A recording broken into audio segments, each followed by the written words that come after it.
कराची की सड़कों पर सफर करना बेइम्तिहान बन चुका है। बारिश के पहले स्पेल में कराची का बिगड़ा हुलिया ताहाल इंतजामिया नहीं सुधार सकी।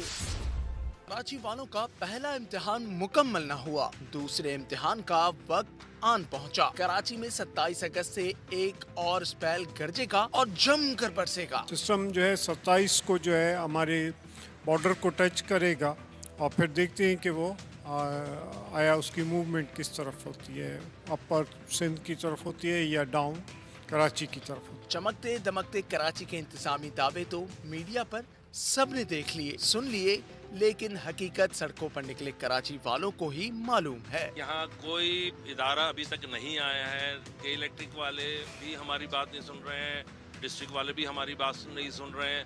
तमाम से राब्ता है, वाटर बोर्ड को से भी बात हुई है, उन्होंने भी हमसे कोई राब्ता नहीं किया। अंदर बच्चे हमारे परेशान हैं, बच्चों के पास ना पीने के पानी है, खाना हम बाजार से खरीद के ला रहे हैं, सर पे रख के।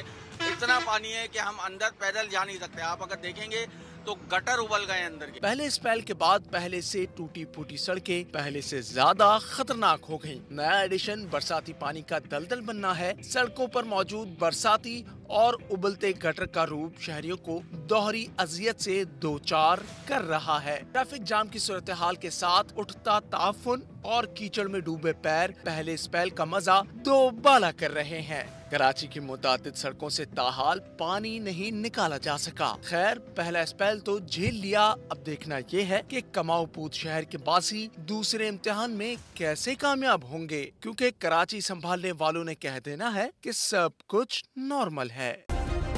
सब्सक्राइब करें और बेल दबाएं ताकि कोई खबर रह न जाए।